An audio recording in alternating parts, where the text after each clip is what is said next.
Live from Smitty1.com studios, it's the Fantasy Football Show. Live! Monday through Friday, 7 p.m. Eastern. Take a lap. What is going on, good people? You're watching the Fantasy Football Show. And we got some background music there. Sorry about that. You're watching the Fantasy Football Show, and we're going to be breaking down a bunch of the news walking into this Tuesday. The Tuesday News Show. The Monday Morning Quarterback Show.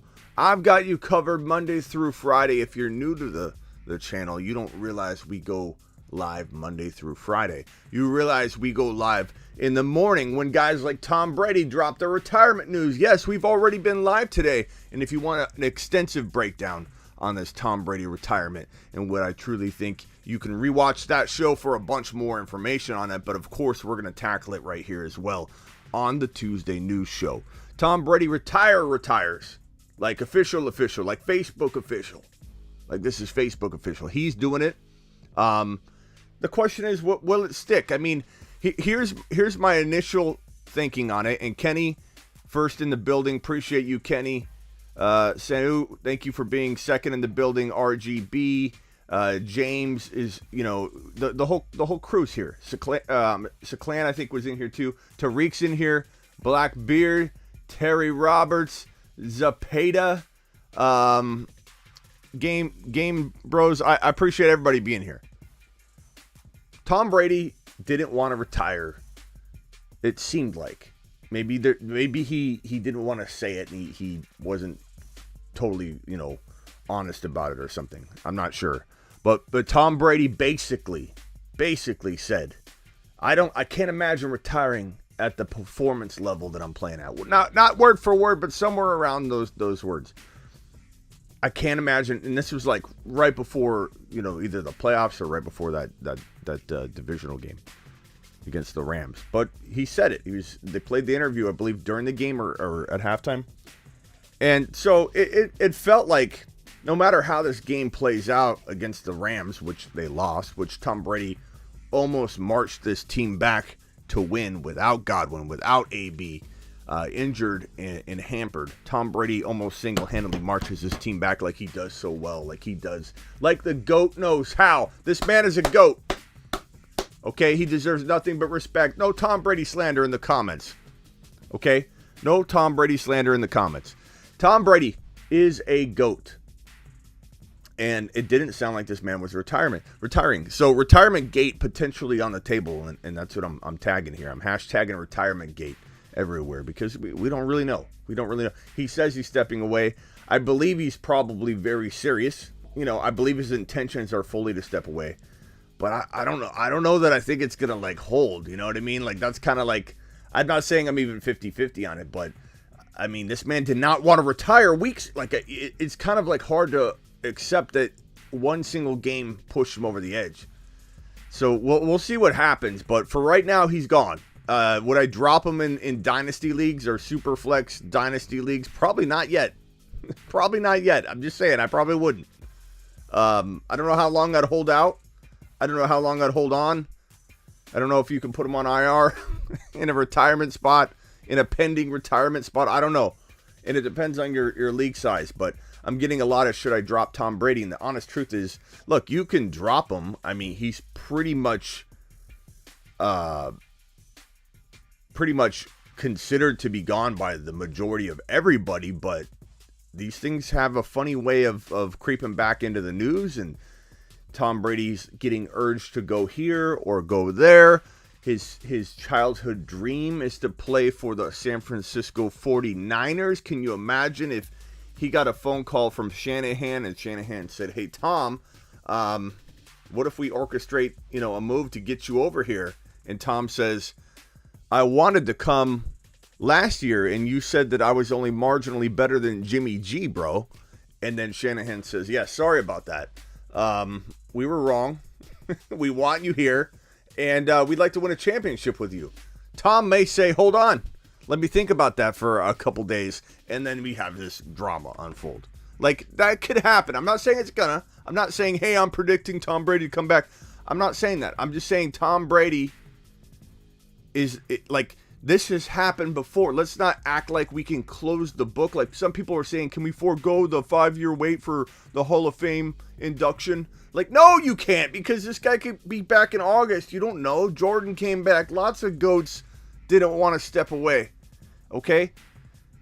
People want to retire all the time. Wouldn't be surprised if LeBron and Brady both tried to retire, then didn't. And yes, maybe they come back and they aren't the same, and then they leave, kind of like, some quarterbacks have. Brett Favre was always wanting to retire, and it's tough, especially for somebody that's the face of the franchise. You're talking about Michael Jordan. You're talking about Tom Brady. You're talking about these guys that are the face of the franchise. It's all they know. It's all they've done. Tom Brady's done nothing for 22 years, but to play this role in his life, and he's gonna go back and just, I know he's got businesses. He's a very smart guy. I think the way Tom Brady stays away and keeps his word to himself is if he can stay busy with his businesses and really generate like a whole nother Tom Brady, like the Brady brand and all the things he's got going on. Like if he can start generating some big money and making a second like a life for himself in the business world that's beyond what we see right now. Like right now is good. He's got brands. He's, those are like investment type situations where he could do well with them. But if this man can become a marketing and branding and innovative machine in the space, then I think he can stay away and go, I love this. I'm staying busy. I can take days off if I wanted and have somebody else run this and do like that could be his key to staying away. But if he goes home and he's got to take the trash out, he goes home and he's got to do the dishes. He goes home and he's got to do these mundane things that this man is not born to do. These hands are not made to do dishes, Giselle. I'm not taking the trash out, Giselle. What if the can comes down and hurts one of my fingers? Giselle, if he's forced to do mundane, everyday things that normal human beings do, he's going to get tired real quick because this man's only known one thing for 22 years. Anybody that's has traveling a part of their life and they think, oh, I don't want to do that or I don't want to, and I'm not comparing players to military. I don't want people to be like, compare it. And I'm not, but like when you're in a mindset of like deployment and you go out and you come back, it's like the world's not the same and you can't live in the world you haven't been in for so long. So that's why a lot of people that do go overseas in those situations come back and they got to get back to what they're used to, and it's oftentimes what happens, and it's very similar for somebody I think that's been doing something like this for 22 years. So I'm just saying, let's pump the brakes on closing and locking and tying the book up and putting it on the shelf. He's retired. But who knows what can happen in June? Let's wait for the NFL draft to kick off. Let's wait for a lot of things to happen, and maybe doors get closed for him, and he's tempted to come back, and he doesn't. I don't know. But that's Tom Brady. What does that do to the Bucks? Completely fall off the face of the earth.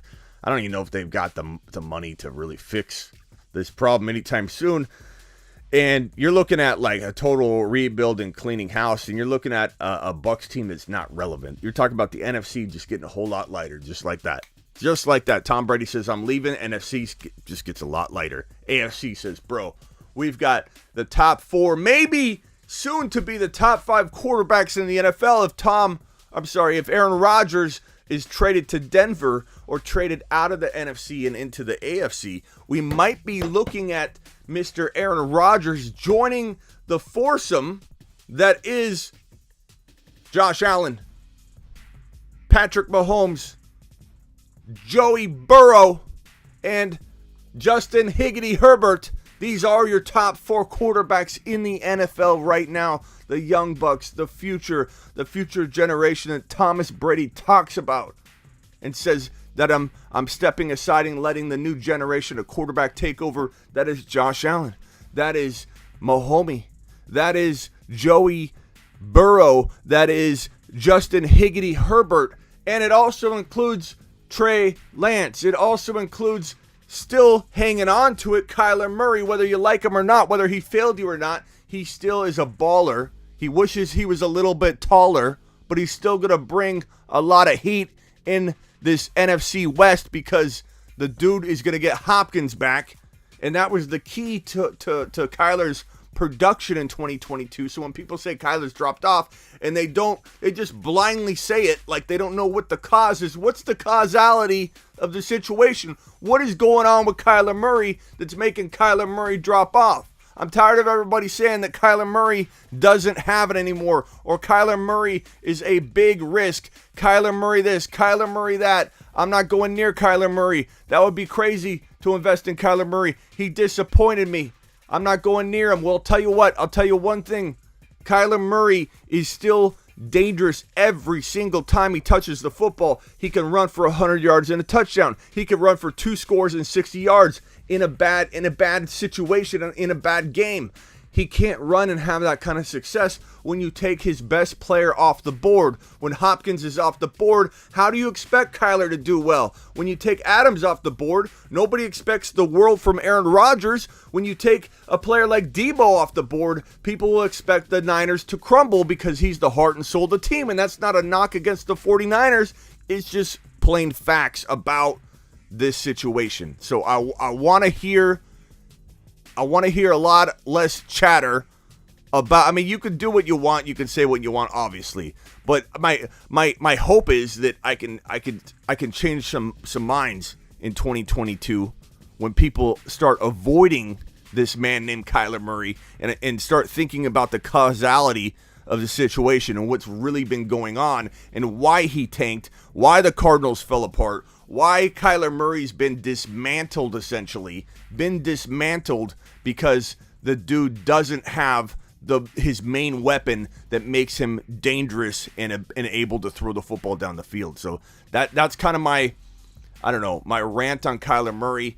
And it's kind of, I think, one thing that I would like to try and help reshape in terms of fantasy football thinking for 2022.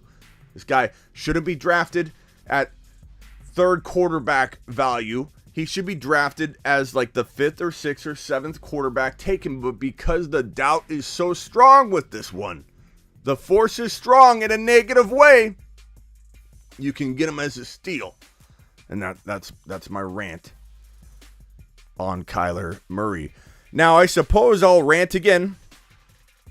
Time for a Smitty rant.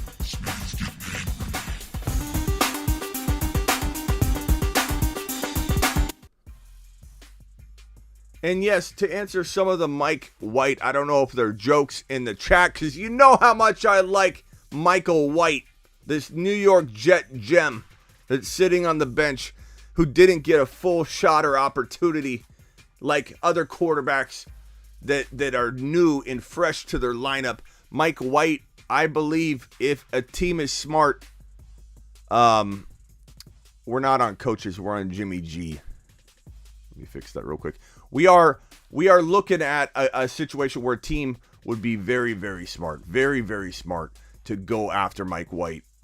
Teams that need a quarterback bad. So be certain to keep tabs on Mr. Mike White. Jimmy G. I had the wrong graphic up. Jimmy G. Where's my trade?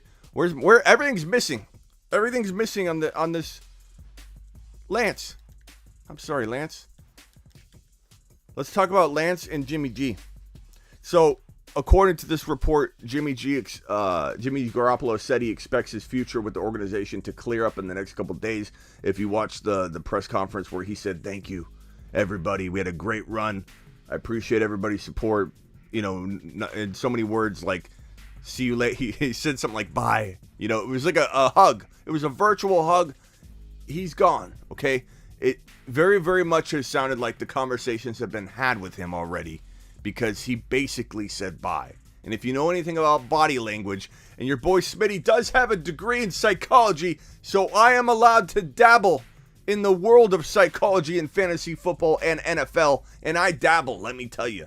I dabble with the best of them when it comes to this stuff. And body language, we talk about it all the time on the show. Look at the body language on Mike Evans when he walks away from AB for the last time, when they're on the sideline right before AB takes off said shirt, crumbles it up, throws it into the stands. Mike Evans walks up to this man. You can read this body language like, dude, calm down. No, I'm doing whatever I want. Here comes my shirt. Fine, you're done. You're dead to me. You're dead to me. And Evans walks off. Body language. So much can be told by body language and what's being said, what people can't hide when they're asked questions. And this man basically telegraphed that this is a done deal. That it is Trey Lance season walking into 2022. And that it's going to be time to see the people come out of the woodwork and say, Smitty, you're wrong. Oh, my God, you can't rake this guy as a top 5 to 6 to 7 quarterback in 2022 as a rookie. Are you out of your mind? It's basically like a rookie season, Smitty. He barely played. He's not ready. Smitty, Trey Lance is not ready. He's not ready. I hear that in my head echoing all the time. And it's the dumbest thing I've ever heard. One of them. Okay, it's just dumb. It's not even in the top 10 dumbest things. But it's dumb.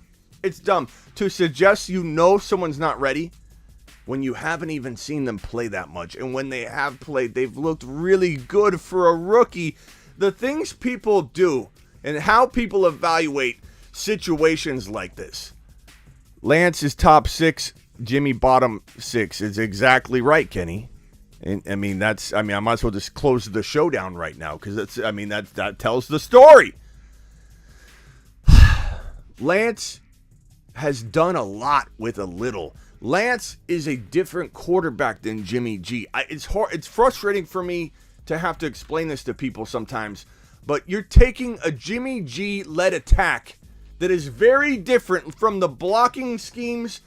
Everything about this offense is different when Jimmy G's in there than when Trey Lance is in there. What people don't understand when they casually talk about this situation and casually make fun of Trey Lance and casually call him a human trash can and casually say Trey Lance is going to bust is that he's being forced into a situation that is not fit for him and he's still asked to run the offense. Trey, you can't possibly train and get this team in a position to move the football down the field and be an offense that Trey Lance is capable of unleashing when he's got little time to prepare, and then the offense is going to go back to Jimmy G in Week 18. So, case in point, Week 17, Trey Lance comes in, wins the game against the Houston Texans. And don't give me Houston Texans, Smitty. That's a garbage team. How can you give Lance any credit to the Texans, Smitty? Look, the Texans were knocking people off, and they were actually a pretty tough team to beat if you remember and recall properly, and you didn't just watch your one game that you're watching all year, your hometown team, and you're skipping even the red zone and watching at least highlights of the Houston Texans team that was pretty dangerous at the end of the year. You send a rookie out when it counts. They need the win when it counts. Trey Lance steps up, delivers. Yeah, may have looked kind of shaky in the first half, but not as bad as people made it out. He comes out in the second half, looks fire, hits Debo on a long touchdown, is able to scramble and extend plays. We call him the extender. Trey Lance's, you want a nickname. What about the extender? That is an amazing nickname. That is a nickname for the ages. I love it. The extender. Put the extender in the game. He'll extend. He'll extend. This man knows how to extend. Hashtag extender. Hashtag free extender. Hashtag let the extender extend. I mean, this man is going to drop loads all over the field in 2022, and it begins right away. This isn't an easing him in. Oh, he's got to learn the play. Smitty, he's got to learn the playbook and start reading NFL defenses, so this is going to be a project, Smitty. As if Burrow didn't play less than a half. He played 10 games. Comes in and does what he does. What? You're going to say that can't happen? Oh, that's Joe Burrow. Where were you when I said that would happen? I said Joe Burrow would happen. And yet people now come to me and say, Smitty, Joe Burrow's different. How dare you? How dare you come to me in my house and say Joe Burrow's different to me? To me.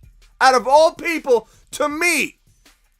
How dare you say, and there's no one that I'm yelling at in this chat that's actually saying it, by the way. It's people that have said it all day to me or all week in DMs. It's me releasing. This is like my own personal psychology journal. Screaming at the camera, letting all my emotions out. This is for you, Bob4755 on Instagram. And Joey7627, who shares the same name as Joseph Burrow, and yet you ripped on him, and now you come to me and you throw Joe Burrow in my face? You can't use Joe Burrow as an example to me to try and tell me Trey Lance is in Joe Burrow. Stop it. If anybody can say Trey Lance could be a Joe Burrow example, it would be the guy that talked about Joe Burrow all for the last freaking 2 years. Joe Burrow did it. Trey Lance can do it. Trey Lance is walking into a better situation than Joe Burrow has. Are you out of your minds? I like the Bengals, obviously. I said they win the division, obviously. I love Joseph Burrow. My original bracket, even though I've jumped back and forth between that KC Bengals game, like, not sure who I like in this one. Like, of course, I'm changing my bracket. My initial bracket had the Bengals going to the Super Bowl, got clowned on left and right. Joe Burrow has a lesser situation than Trey Lance overall. This Niner defense is so good. Okay, gets no credit. It would be even better if they weren't on the field as much and you had this offense stretching the field. Deebo Samuel, Ayuk will get unlocked under Trey Lance's helm. Unlocked. The running game, 6 yards per carry. Mitchell, not just because of Trey Lance running the football, that'll up the overall team average for sure by a ton. This guy's going to run for like 40, 50 yards a game and get a potential touchdown every other game minimum. You're talking about an 8 to 10 TD rushing quarterback, and he's not a gimmick quarterback. He's not a quarterback that's just going to come in and do Cam Newton type passing and do a whole lot of running. That's not him. He is a designed runner, but just as efficient throwing the football, and everybody that doubts him is going to soon see. Trey Lance has top 5 quarterback potential as an NFL passer, top 5 fantasy football quarterback potential as a fantasy football passer, and everybody's going to eat their words that starts clowning on the kid and saying blanketly blind, stupid statements like, Trey Lance can't do it, Smitty. He's got to learn the playbook, Smitty. He's got to learn to read defenses, Smitty. He's not ready, Smitty. Blind blanket statements by casuals that don't have the ability to be a little bold, ahead of the curve, outside the box type thinking. This guy, Trey Lance, will drop fire. It's happening right away. Name one quarterback that has his talent. Even if you say, I don't agree, Smitty, I think he's good, but I don't think he's that great. Name one quarterback that you think is at least good in your context that walks into a situation this amazing. Nobody. And it would have happened in week 1 in 2021. And I hate to break it to you, Niner fans, but you were robbed.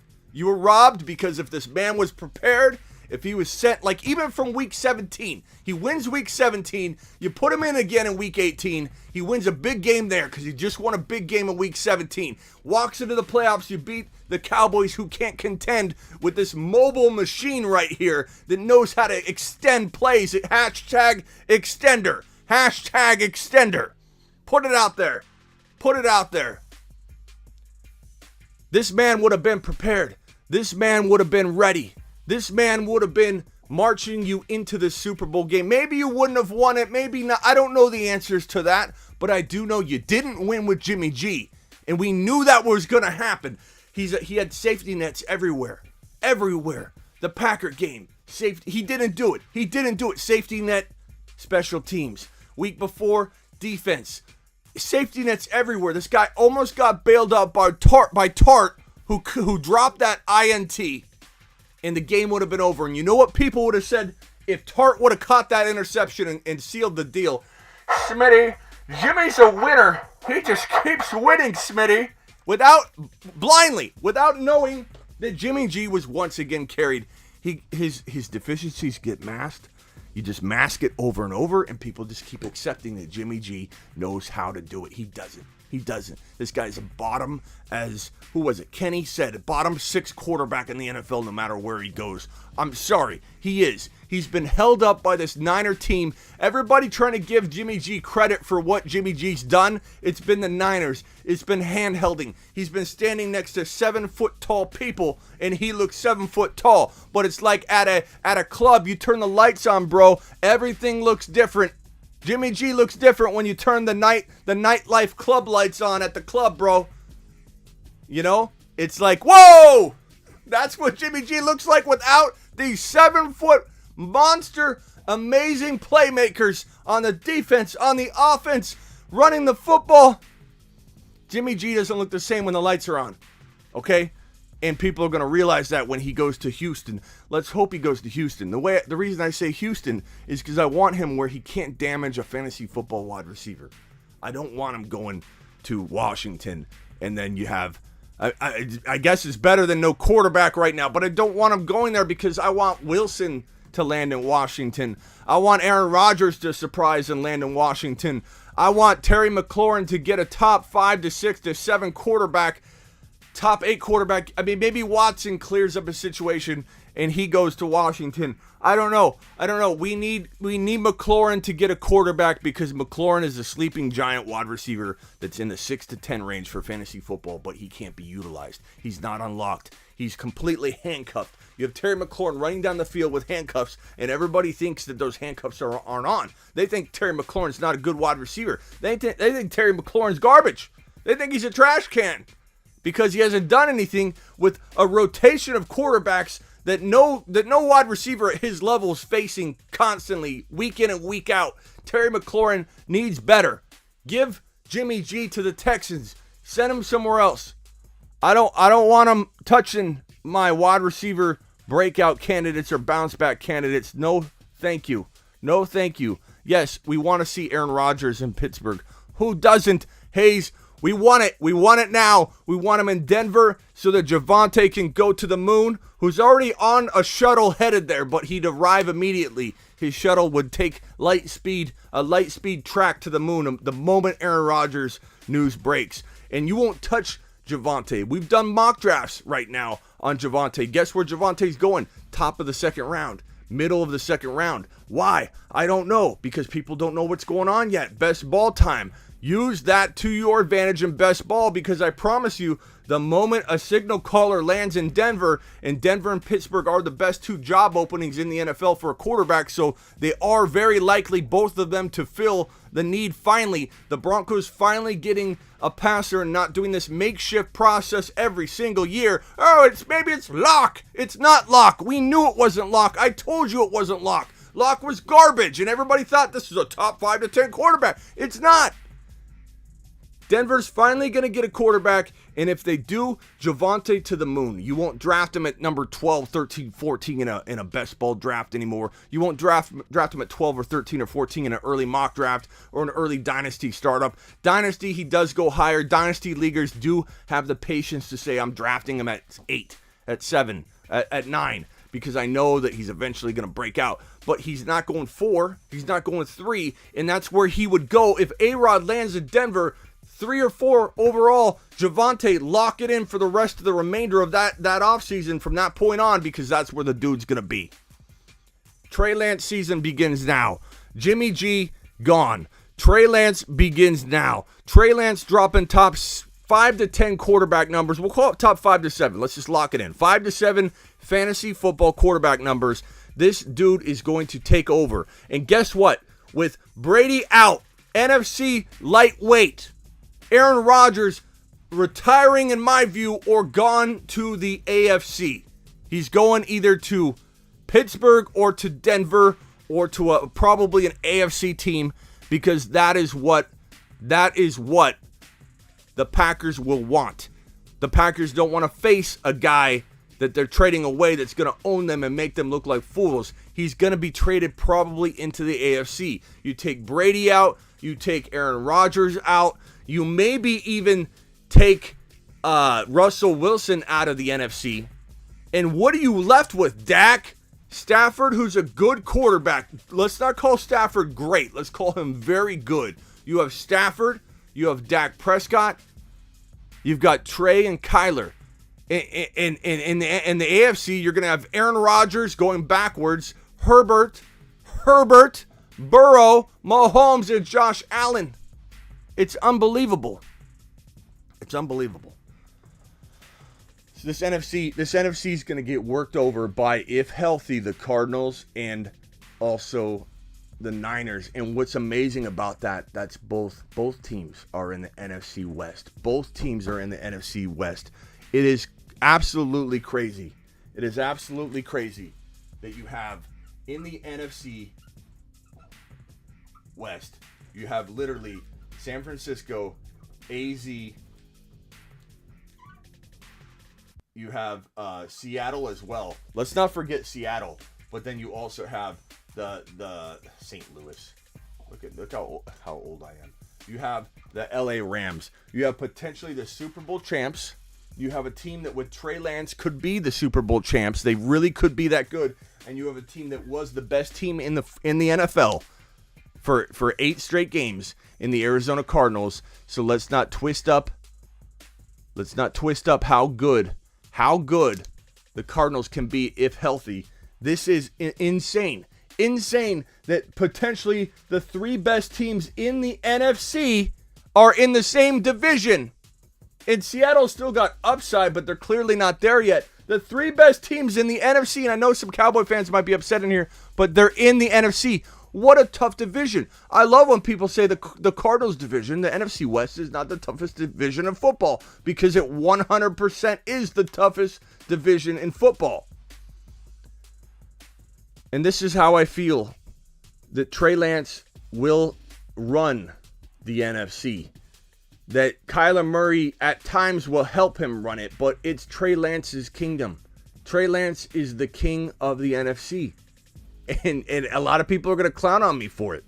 But put a crown on Trey Lance's head. He will be running the NFC for all quarterbacks. You can laugh at me all you want. You can say, you're crazy, Smitty.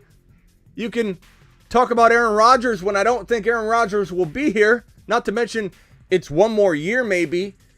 This is Trey Lance's NFC. And this coming from a Cardinal fan, because I'm unbiased when it comes to fantasy football and actually trying to prognosticate this stuff. Trey Lance is going to run and own the NFC. He is king. King of the Northwest. King of the West. King of the NFC. The extender. The extender is king of the NFC. Wait for it. Doubt it all you want. Say what you want. I don't care. And now it's time for Deshaun Watson talk, which we talk a lot about, so I'll try not to beat a dead horse on this topic too much.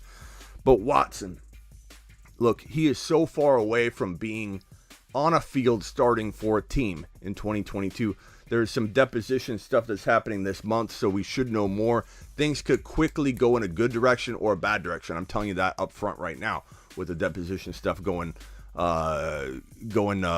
through this month. So we have a lot that can change on us, but there are some pieces of news we can read right here. General manager, Texans general manager says Deshaun Watson won't play for the Texans again. More than likely won't play for the Texans again. That means that they probably do want to trade him at this point, or it could also mean that, if they can't get what they want, they're just going to keep sitting him. So everybody's got to understand that if they can't get rid of him,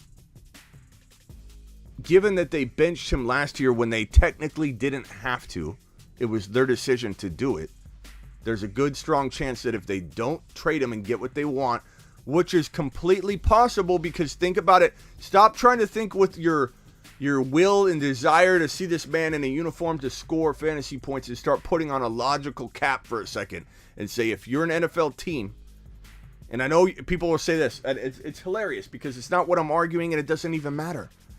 Smitty, he's innocent.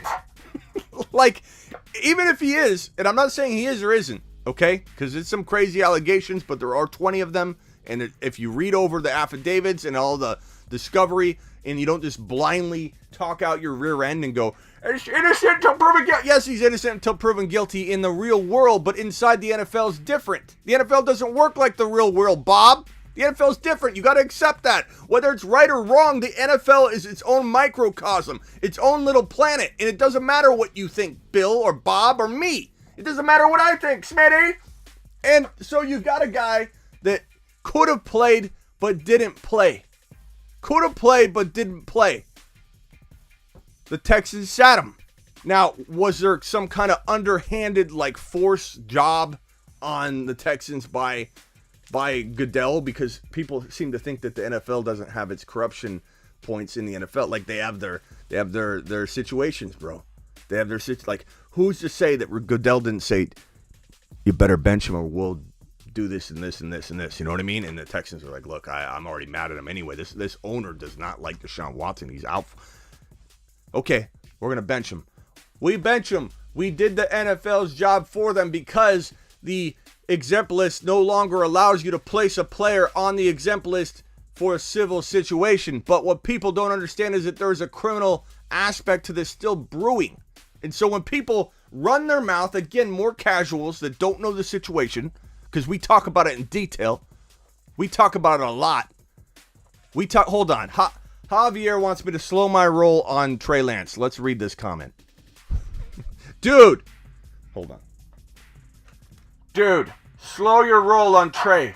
And you said the same thing about Lamb. And look what happened. Disappointment. Javier, I'm never going to be perfect, bro. And you can pinpoint things like that, and I understand it, and I take accountability that he did disappoint, but Lamb didn't bust. And Lamb still has a shot to be the guy I believe him to be.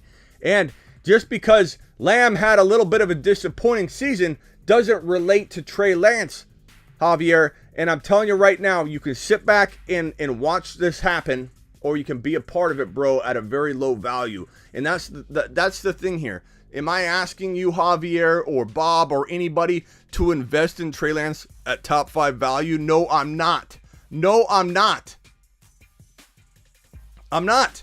I'm telling you, Javier, the upside is so massive that if I'm wrong, you still get your value out of Trey Lance, bro.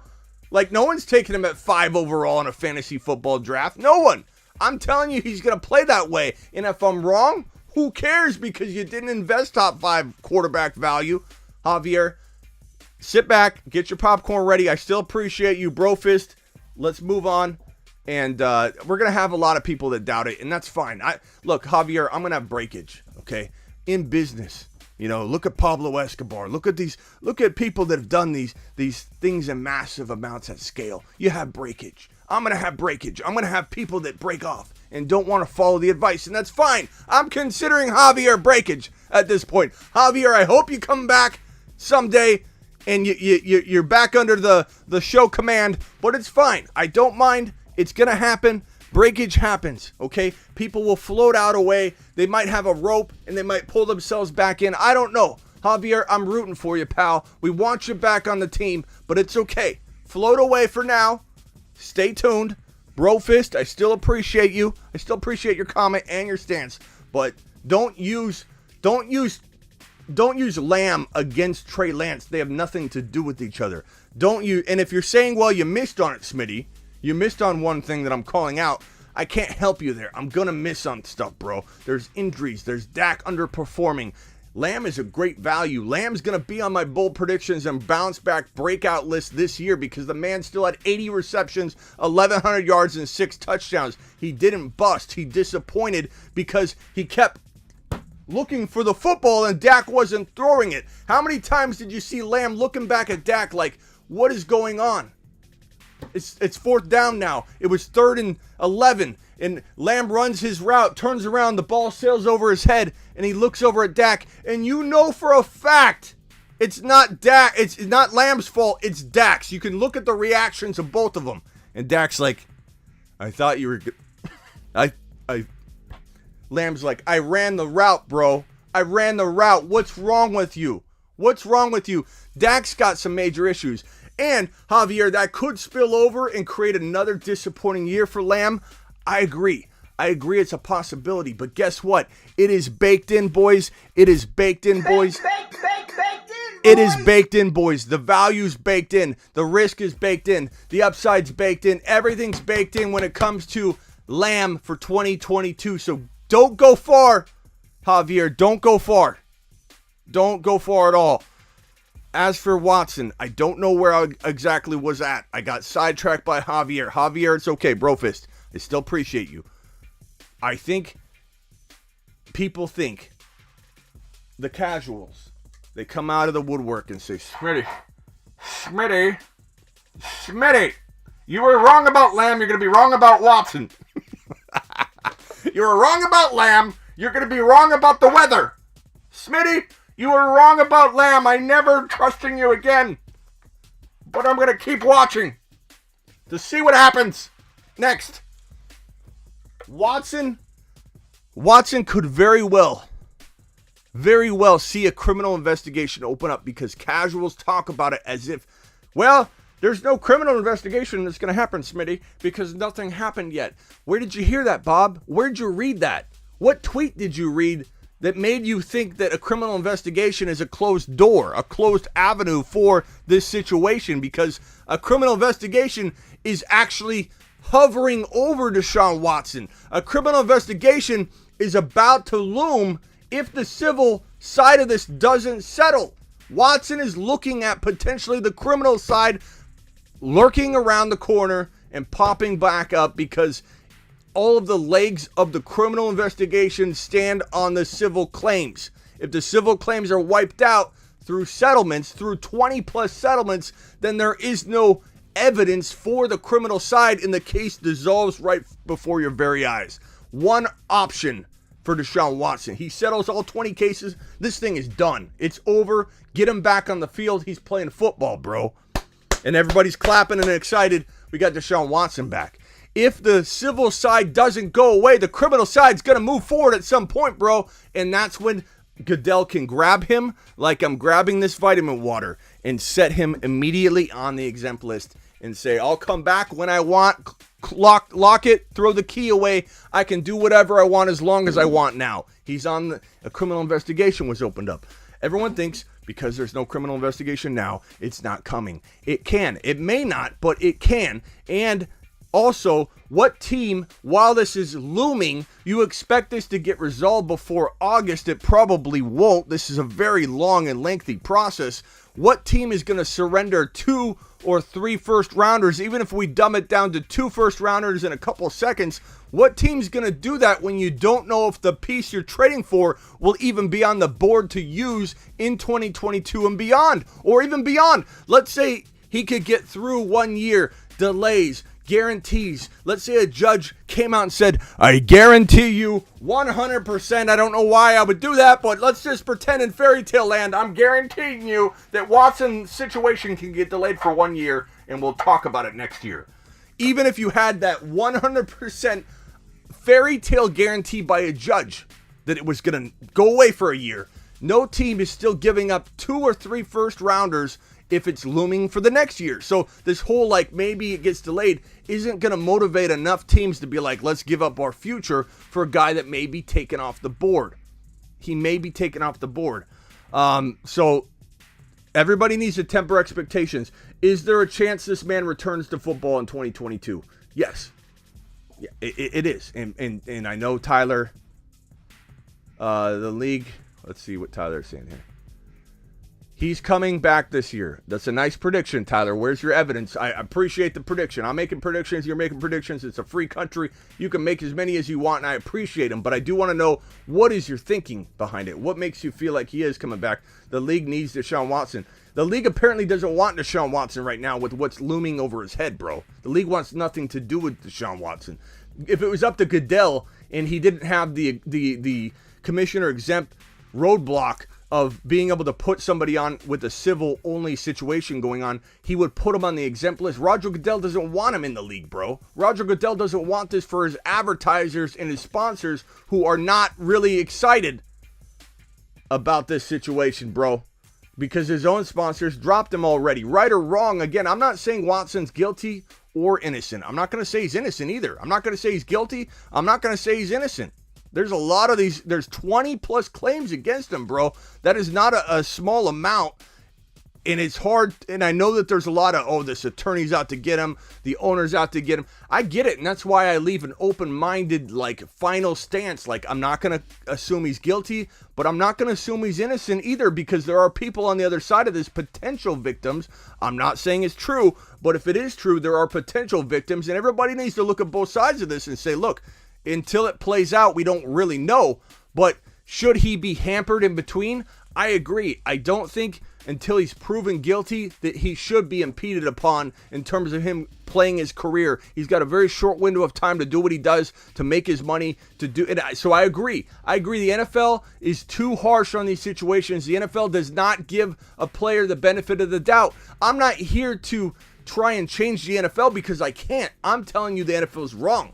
The NFL is wrong for stepping on a player when things aren't even proven in a court yet and not allowing this player to move forward. Now, you could say the NFL is not really at fault here. You could say the Texans made their own decision. The Texans sat him. The NFL didn't sit him. The Texans did. So we don't really know who's to blame, to be honest. We do know the Texans have a huge role in it, 100%, because they made the ultimate decision to put Deshaun Watson on the bench last year when they didn't need to. He could have played through this. Sponsorship, money, who knows what kind of money the Texans would have lost if they started this quarterback, given the ridicule they could have got, even though it was unfair because he's not guilty yet until proven guilty. That's the way our system works. But our system doesn't matter to the NFL because the NFL is its own world.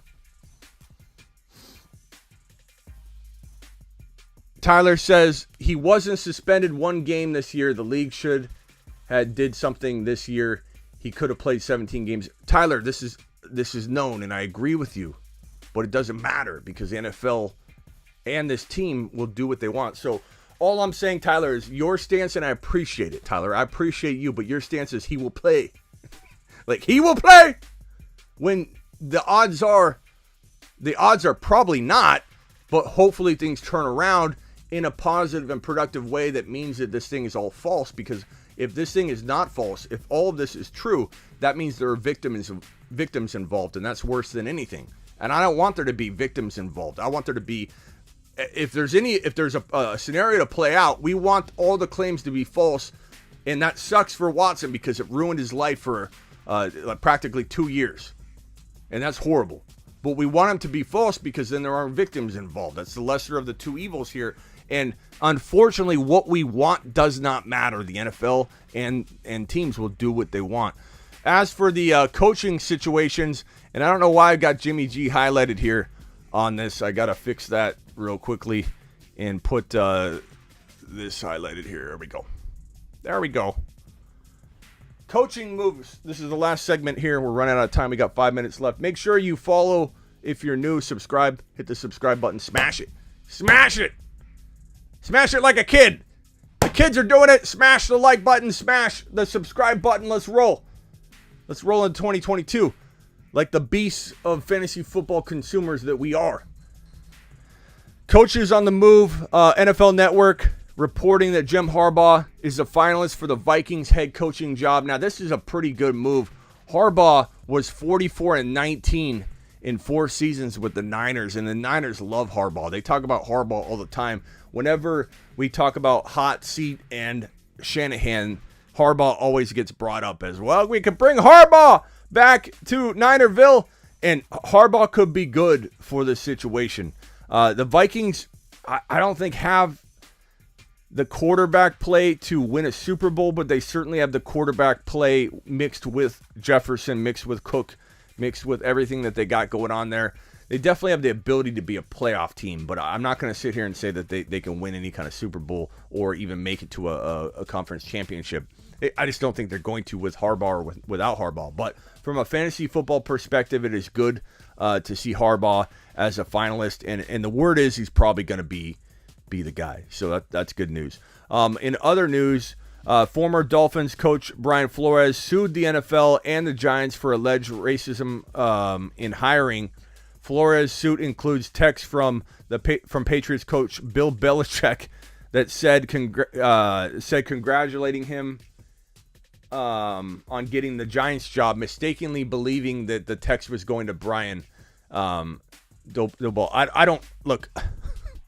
I don't know how to navigate this one other than to say the NFL has got a lot of problems right now. The Broncos said that the accusations directed at them and former Dolphins coach Brian Flores' lawsuit are blatantly false. There's a lot of people trying to protect their reputation here. Do I think that there was something going on here? Maybe. I don't know. I'm not sure. Do I think it was on as grand of a scale as being painted? Probably not. But I think there's definitely some shady stuff that goes on in the NFL, and a lot of stuff gets swept under the rug. Shady from, hey, Watson's career being ruined without being proven guilty in a court of law, and it being a civil situation, and then the team being able to decide without knowing what pressures the NFL put on the team of benching Deshaun all year last year. So there's a lot of shadiness going on. I don't really know how to address this other than Brian Flores should find a job here soon, and I don't know if this will put delays on it or what, but I'm not going to say that this is false by any means, but I will probably say that I think that there's something that's being painted here at scale that probably isn't happening. But was there a situation that could have happened maybe within the Giants organization? I don't know. Like in one organization, I believe that there could be something like that happening. Sure. Like I don't know. But I don't know that it's like league wide across the board. You know what I'm saying? So we'll see how this unfolds, but Brian Flores being fired was crazy, like in of itself, like it was crazy. But maybe there's more to it. I don't know. We'll maybe find out as things unfold. But good job, Bill Belichick, sending a text to the wrong person. We've all done that. We've all sent a text message to somebody, and maybe we rip on them or we reveal something we shouldn't. Who here has done that? I have. Hey, that Uncle Bud was really an a-hole last night at dinner. Wasn't he? He's an idiot. I don't know if I want to see Uncle Bud anymore. And then I looked down and I sent it to Uncle Bud. Unfortunate. Happens to the best of us, Bill. I'm sure Bill's expression probably didn't even change. Here's Bill Belichick sending a text to the right person. Mm-hmm. Here's Bill Belichick sending an awful message to the wrong person. Mm-hmm. It probably didn't affect Bill. Bill probably had the same reaction. You ever watch The Ballers with The Rock? They do a great job showing backroom deals made behind the scenes. Yeah, The Rock. And when I watched Draft Day, I remember thinking to myself initially, Draft Day was probably not accurate. And then as I started to learn more about the back ends of the NFL more and more each and every year, especially when I started the video show and I started deep diving into coaching and talking to coaches and stuff like that and talking to more people in interviews, I started to realize people give the NFL too much credit. People give GMs and owners too much credit, and you hear a lot of people say like they have people in place for this, or in the case of Akers coming back early, a lot of people say this is a very common rebuttal people give me when I say Akers isn't ready, and people go, Smitty, they've got a training staff and a medical team. You don't think that they've looked into the Akers is ready or not ready?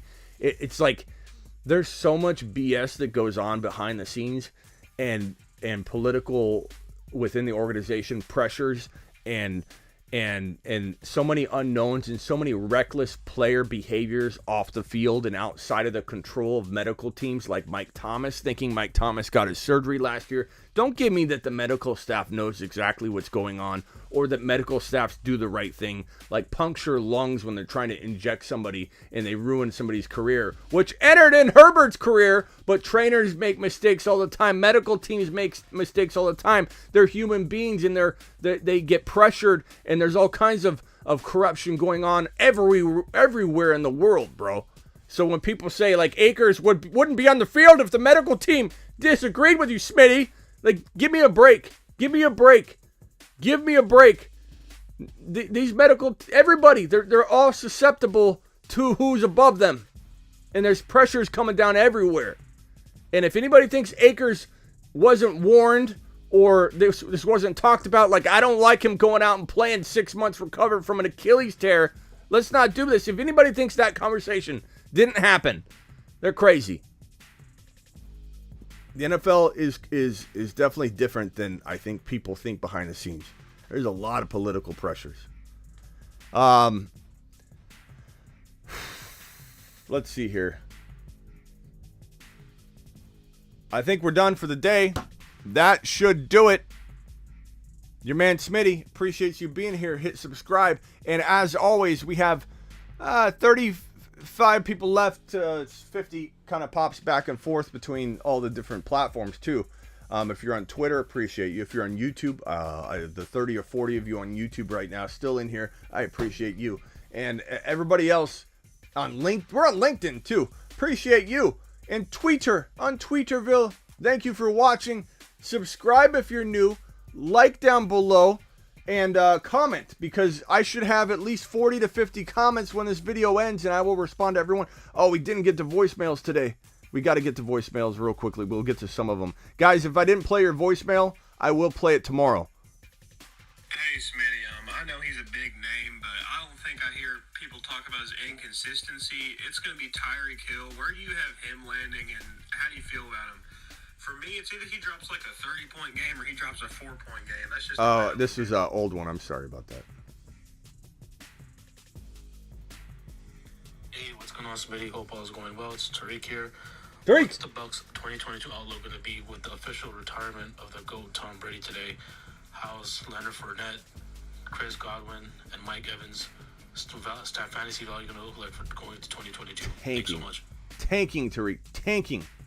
I'm not touching any of them. I was already worried about Mike Evans staying healthy, and Fournette's already a question. Like people have talked about end of the first round and top of the second sometimes. Like I know most people don't, but you get that question like, "Hey, is Fournette a first rounder?" Like, are you out of your mind? Are you out of now? It's tanking. Everybody's gonna tank, bro. Hey, Smitty, one other question. Where do you think the Bucs are going to go towards finding a quarterback via trade, free agency, the draft? Or what are your thoughts on possibly A-Rod, Jimmy G, someone else of those caliber quarterbacks, or maybe Russell Wilson going to the Bucs in 2022? I mean, we talked about it a little bit. Like A-Rod to the Bucs was a funny joke that we had on the show a while ago. But early word is that they're probably not heading that direction. Early word is it may be a rebuilding time. And that could have helped Tom Brady in his decision making, knowing what direction they were wanting to go potentially too. Like we don't know, but Trask or what's his name, Trask and Mike White would be great. Kenny, he'd be cheap. Hey Smitty, in Dynasty, I'm just wondering when you're taking Javonte Williams in comparison to the top wideouts. I'm taking him top 5 overall. Jamar Chase, Jefferson, Javonte. That's my Dynasty rank. So JT, Najee Harris, Jamar Chase, Justin Jefferson, Javonte Williams. That would probably be my top 5 overall in Dynasty. Smitty, what are your thoughts on Devontae Adams this coming year with Rodgers leaving for the AFC possibly? I was hanging out on Sleeper U, and you have him number 6. Is that with or without Rodgers? It's kind of a mixed average right now because we don't know for sure what's going on. But he could drop out of the top 7 wide receivers for me in Dynasty if A-Rod's not there, and I don't expect A-Rod to be there.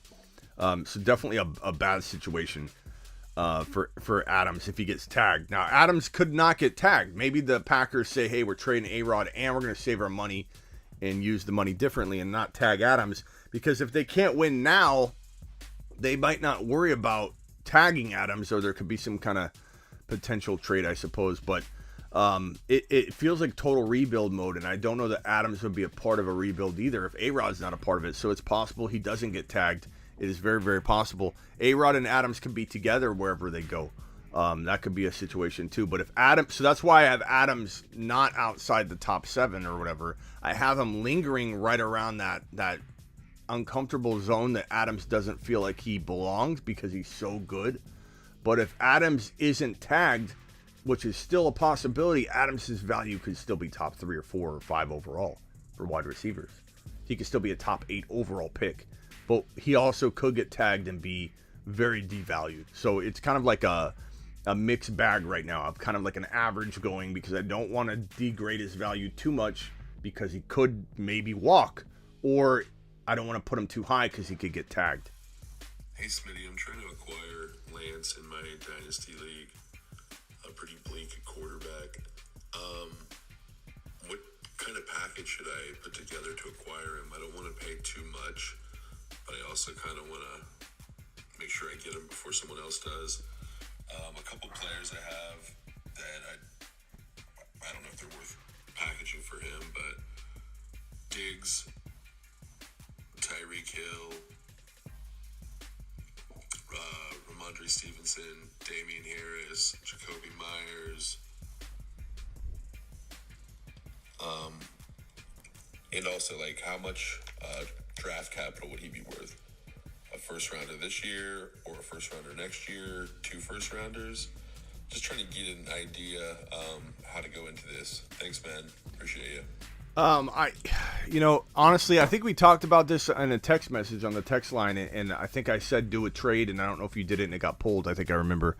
Like, the honest truth is you're not going to want to hear it, but now is not. I mean, now is still the time to try and trade for him. His value is only going to go up, but the time to trade for him was before that game, and that's why I said acquire him.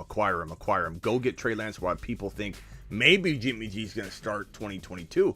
That threat of maybe, even though it was small, even though we logically knew that Jimmy was gone, because Shanahan didn't do it all year, there was still a threat, and nobody wanted to buy a guy like Trey Lance with that threat of, well, what if he's worthless in 2022 again? Because, if the Niners win the Super Bowl, they're going to keep Jimmy, and it's going to be messy. So now is not the worst time, but he got double the price, double the cost now.